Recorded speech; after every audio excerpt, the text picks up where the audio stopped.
This is Mad Men Sports. Diamond Dave, MIA. That's all right. The show must go on. Must. Not so much to talk about in terms of actual Bills football. I think I have some, though. There's certainly some. We'll do some chatter, but We are talking Bills, that's for sure. I think the biggest topic came out today. The Pagulas are using the old "we're moving the team" negotiation tactic, which, if you look through social media, it's getting mixed reviews. And I think me and Zach are on completely different sides of the aisle here. I think that that's something that you don't say, especially publicly. That might be something that you say at the table. But to say and alienate millions of Bills fans, I think is a scumbag move. Zach, I know you feel differently. You're looking at it more of a logical approach. I'm more thinking with my feelings here. So I have feelings. I'll just throw that out there. You are feelingless. I do own feelings somewhere. I've lost them. My cat died when I was in 7th grade. I haven't seen my feelings since. R.I.P. Oreo. I remember I was dragged out of Spanish class. They're like, Zach, someone's here to pick you up. And I was like, I don't have anything going on today. Just as happy as I could be sitting on the damn computer doing some Spanish something. And Abby Moore turned to me and said, hey, maybe an emergency happened. And I was like, damn, Oreo was pretty sick this morning. Damn. I'm still crying to this day. So we're talking about this feelinglessly, emotionally. So that was like the first thing you wake up and saw this morning. Buffalo News blasted that article. Now, Jake, you say they put that out there. Yeah. I disagree that they put that out there. It's a sources article from the Buffalo News. I think it's far more likely that the Erie County type, So Mark Poloncarz himself, someone within the ranks, said, hey, whoa, these Pagulas are looking for complete bidding. Whoa, they threw an offer out there. You want to hear about the new stadium? They're trying to get us to pay for everything. Or they'll move the team. They mentioned, and this is verbatim for the source, from a guy that knows a guy that knows a guy, says, there's plenty of other cities that are willing to pay handsomely for a team. So where did they specifically get Austin then? I think Austin was mentioned. By the Pagulas? I don't know. This is all sources shit.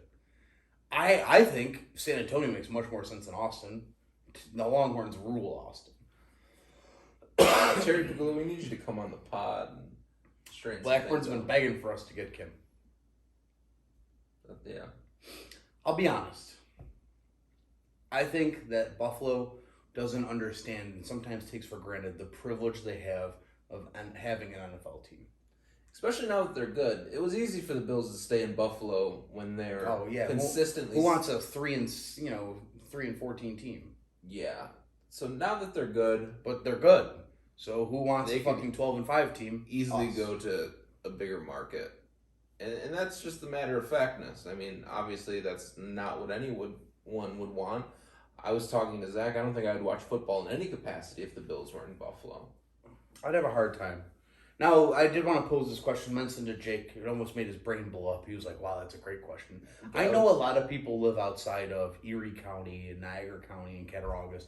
The 7 counties of Western New the York. Monroe, which I'm not a big Rochester's Western New York. Are you saying fuck Monroe County? I'm not. I'm just saying I don't think Rochester's Western New York. It's the border. I think they're very central New York. I have family that live in Rome, New York. I think Utica to Rochester is central New York.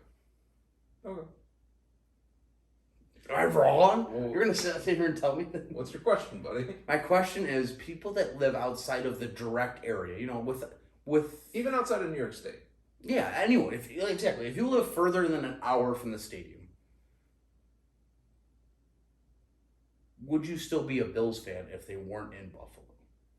Because you're not technically a Buffalonian per se. You're a fan of the Buffalo Bills. So it's like 80% of Bills podcasts. Without a doubt, yeah. Like, there's a lot of out-of-towners. Buffalo has a gigantic out-of-town fan base. The biggest in the NFL, I'd say, honestly. I feel like people move out of Buffalo quite Without a doubt, yeah. Friends, family, the 90s were huge for, the westward expansion of the Bills fandom. I just feel like I need to know if people that don't live in Buffalo, you don't have a direct connection to, oh, this is my town type It's of not thing. a hometown Which, team. I'm just saying this as matter of factly. I believe that Bills fans belong in Buffalo no matter where you are. You could be in Tokyo. Okay, there's a lot of people in Tokyo exactly right now. But you could be in, I don't know, Russia right now. But you're a Bills fan, so you belong in Buffalo. That's just my mentality. You're a Buffalonian. Yeah, that's my mentality as a Bills fan. But just matter of factly, you don't live in Buffalo. Do you have a direct admiration for the Bills in Buffalo? Or is it just, I like this team? Is that a fair question to pose? It's weird because more so than a lot of other teams, a lot of other cities, we have so many snowbirds. Yeah, so absolutely. That's a tough one. If we're talking about even like a warm weather team, like let's say the Tennessee Titans, sure, there are Tennessee Titan fans that live outside of the Nashville greater area. I don't think that I they doubt would it, have but this, yeah. I don't think that they would have the same answer as someone that follows Buffalo the Buffalo directly, Bills. yeah. I think the Buffalo Bills directly have passionate fans No matter where all they are. across the world. Yeah. Again, Belarus. You can be in Belarus, be a huge Bills fan. That's definitely okay. You belong in Buffalo. But do you have a direct connection to the city owning the Buffalo Bills per se? You know what I mean? In that scenario, no, I don't think someone that lives in fucking If Sao you live in Paulo, France, Brazil, do you care that the Bills are in Buffalo? No. Okay. Nor- That's my question. Nor do I even think that they care if it's taxpayer funded. I have a completely different opinion on that than anyone else I'd say, but You think that if you lived lived in Maine, if you lived in Maine, you would care if it's would you still be a Bills fan if the Bills weren't in Buffalo? Yes, I would. If I never lived in Buffalo, and I was a Bills fan, I would still be a Bills fan if they weren't in Buffalo. Okay, that's the thing. But that's your opinion. People that are actually in that scenario, do you have a direct connection in Buffalo? Like, let's say there's a fan, and we know for a fact we have fans in Texas that watch us. We do? Let's say you live in Bradenton, Texas, okay? Bradenton? No, Chris's family's from Brenham. If you're from Brenham, Texas, and you're a Bills fan, and the Bills moved to Austin, would you be excited that the Bills moved to Austin because you'd be closer to your team? Or would you be like, it's not the Buffalo Bills, table smashing, pizza wings, Josh Allen in cold weather? Like, do you lose your lust for Bills fandom? So Or are you excited that, the Bills are coming? We could look at this in a different way too. I mean, if we're taking our biases out of it, do you know what the reaction was when, let's say, the Seattle basketball team, Supersonics, moved to OKC? There was a large discharge of that. A lot of people didn't like that. People in Seattle, people across the country still believe that there should be basketball in Seattle. So I would guess that it would follow the trends of that. I mean, even more hit home to head, like St. Louis Rams. Or Raiders. Yeah, the Los Angeles Raiders or whatever they are, Oakland Raiders, now Las Vegas. Now, segue into Vegas. Vegas paid for Allegiant Stadium. So that's kind of where this whole comes from, is they set a standard that was probably very, very bad to set. Because now there's cities out there paying full price for brand new facilities, stadiums, you name it, for teams to come to. I think it's a fair thing to say that we're not like Beverly Hills. We're not floating in cash for the most part. Our median, There's money in Buffalo. It's just not as not in Bills not as season upscale tickets. as you'd think it'd be. Well, I think that my point will make sense then. The Beverly Hills things want to throw me off. Then I apologize. We wouldn't be able to. The average Bills fan wouldn't be able to afford a personal seat license. That's a great call. I tweeted that. You probably looked at that tweet. You talk about personal seat license. I think that's the biggest axe to grind when it comes to public funding for a stadium. And I think that would be a tough thing to sell in Buffalo. 100%. And I think that I couldn't afford. I think people need to, people in power. We're woke as fuck. People in power need to be awakened to the fact that that's a real thing that happens everywhere. Jerry World has personal seat licensing. But now, if you don't know what personal seat licensing is, it is the Bills talk to me, hey, you're a season ticket holder. If you want to remain a season ticket holder, you have to buy this seat. Now, granted, if no matter what kind of event they have on, I get first dibs on that seat. Let's say I buy, whatever, 301, section 331, row 1, seat 7. I buy my seat, okay? So if Billy Joel comes to Buffalo. Billy Joel comes to Buffalo. I get first dibs on whether I want to buy my seat for that show. The monster truck rally comes to Buffalo. I get first dibs on if I want to sit in my seat. I own that seat. It's a way that, owners use cash to pay for their debt. Accrued. Excuse me. I was looking for an A. You got me fucked up if I'm buying a personal seat license and we And don't season even have tickets. and we don't have a dome. That's the thing. And when you buy a personal seat license, it's not just, I pay for my season ticket price. It's, all right, $20,000 over a 5-year segment and then you have to buy your season tickets. So it's not even a lifetime. It's a No, standard. that's just a payment plan that they have. It was a big deal when Dallas did it. And you know what? They don't fill out that stadium as much as they used to. And to be honest, I think personal seat license is robbery. You're a billionaire. I'm just some dude that makes $10 an hour. When I was a child. Mighty Taco. He works at Mighty Taco. Stop. They're going to think I'm poor. Mighty Taco's a good job. They don't even pay $10 an hour. They pay like 15 or 16. They pay like $17 an hour now. Especially if you're an assistant general manager. Which is a lot closer to I make. More than I'm comfortable with. Yeah, that's a lot closer than I think you're comfortable with. Every time we go through the drive-thru, you're like, oh my God, they're closer again. They keep getting closer. Absolutely. But I mean, that's the thing though. Like Buffalo itself, kind of back to that whole Beverly Hills thing I think you're trying to paint a picture of. There's not a lot of vast upscaleness in Buffalo.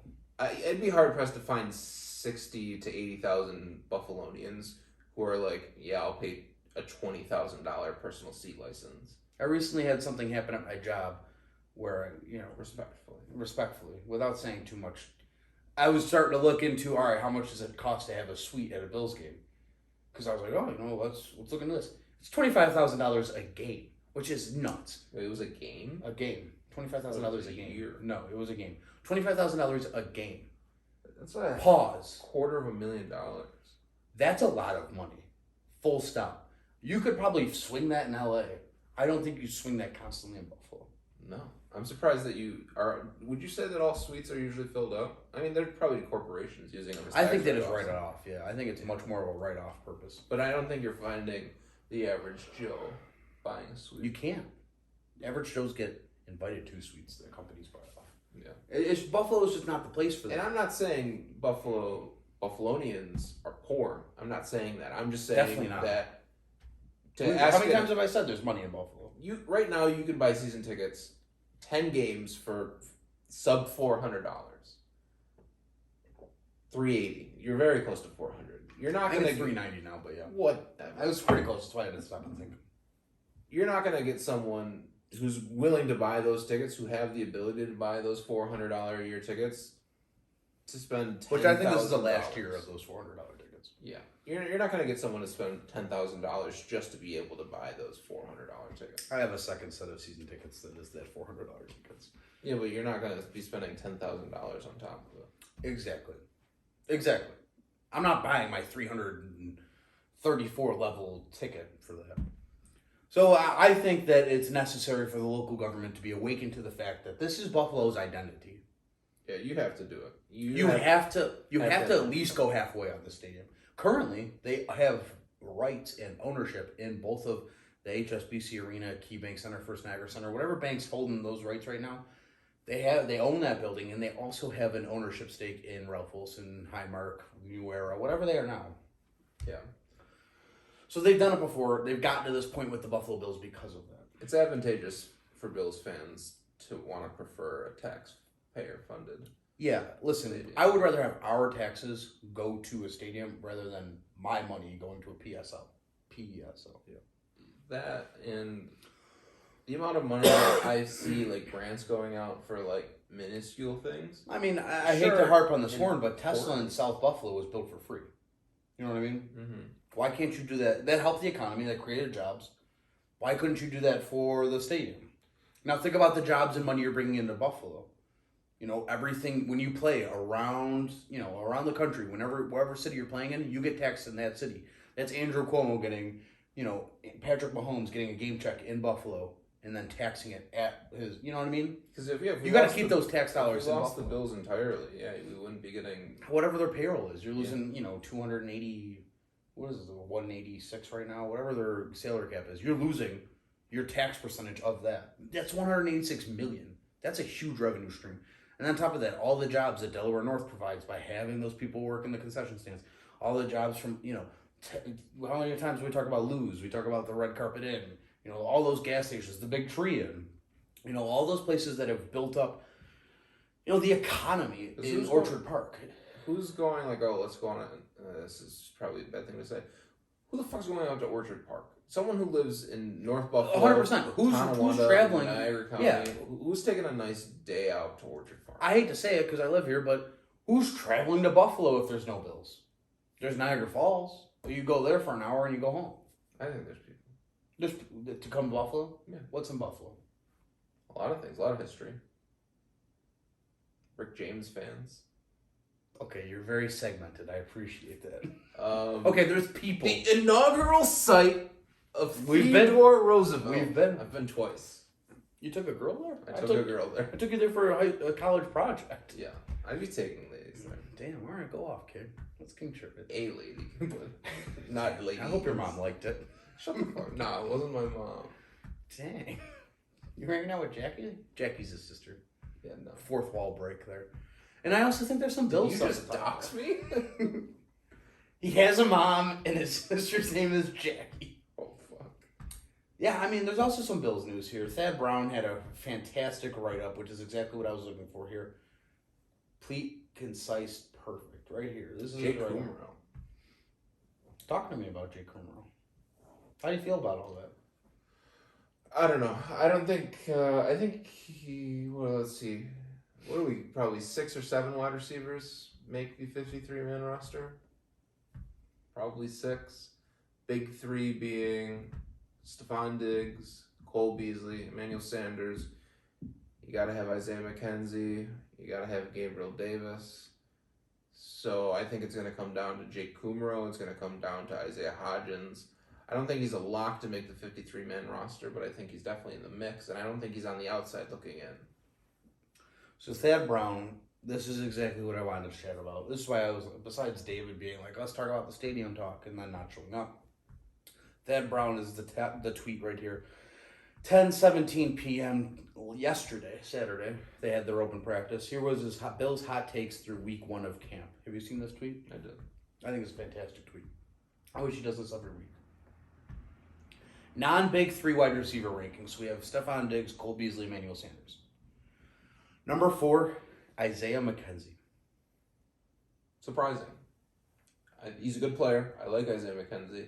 Last year was Gabe Davis, though. Did something happen to Gabe? Sophomore slump, maybe? Way too early to tell. Fair enough. It's week 1.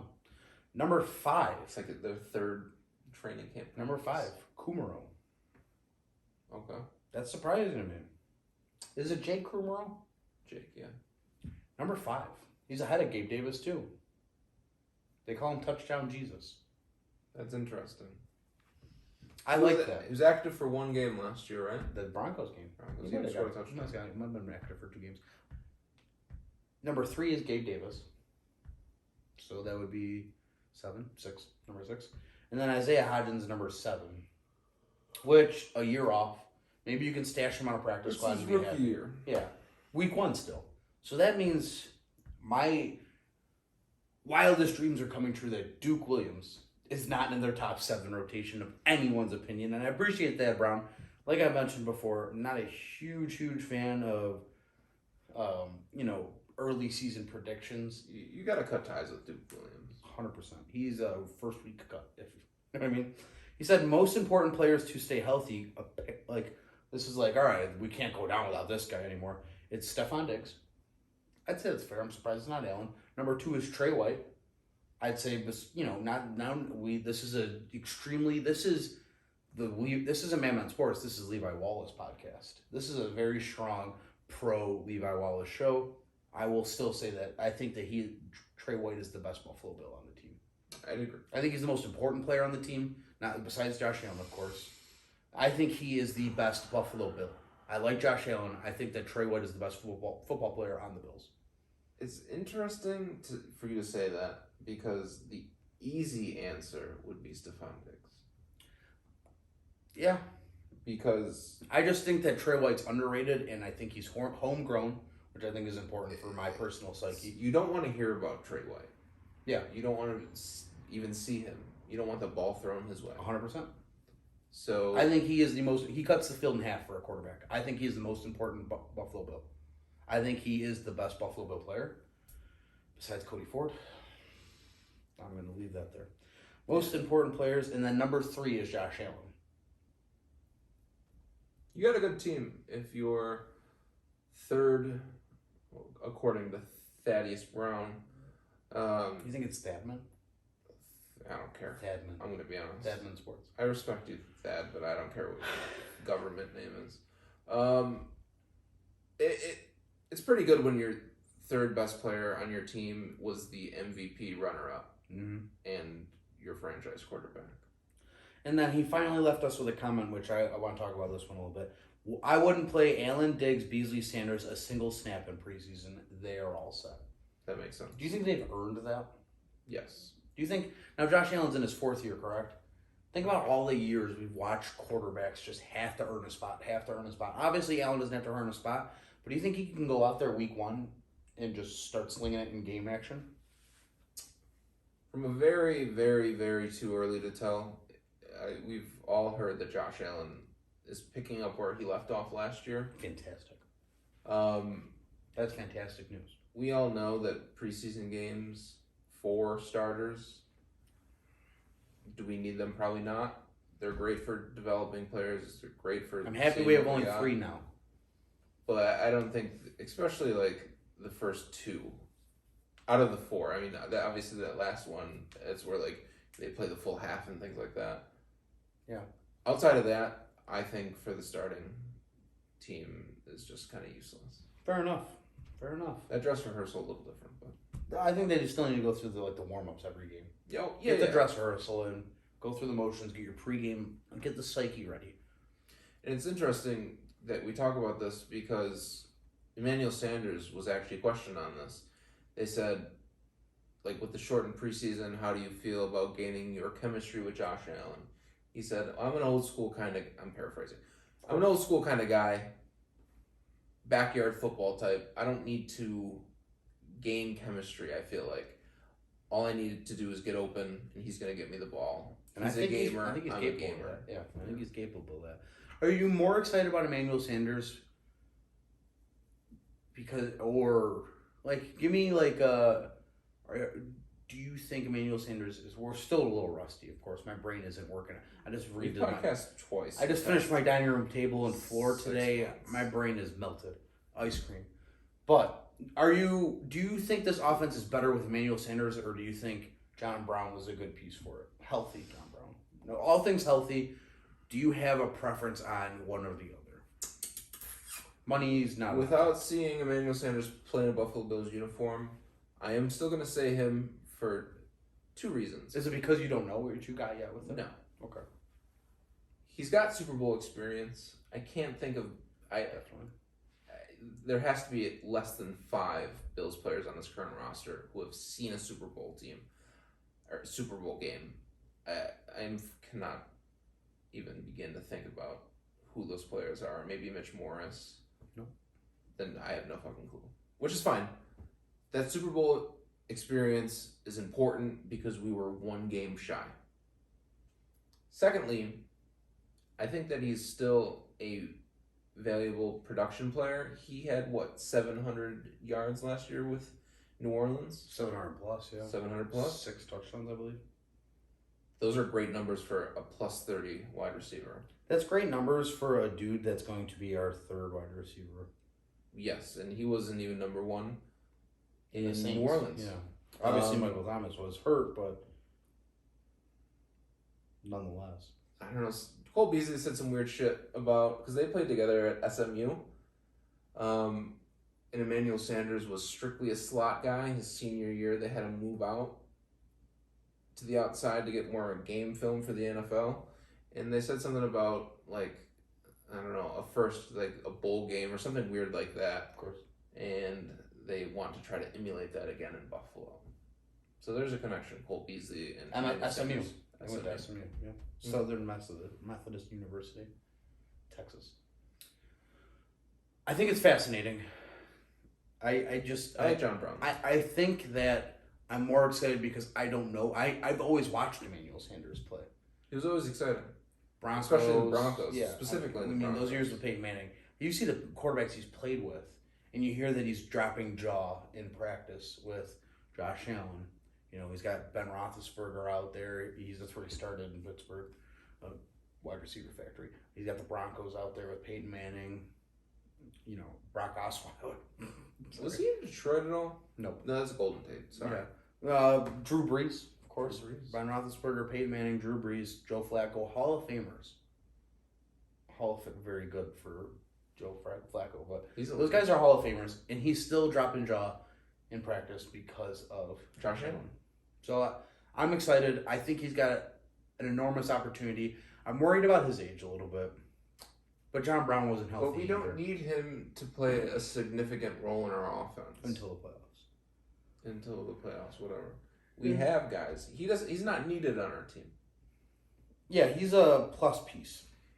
He's a wonderful addition to an already beautiful masterpiece that we have. He's a plus piece is the nicest way I can say it.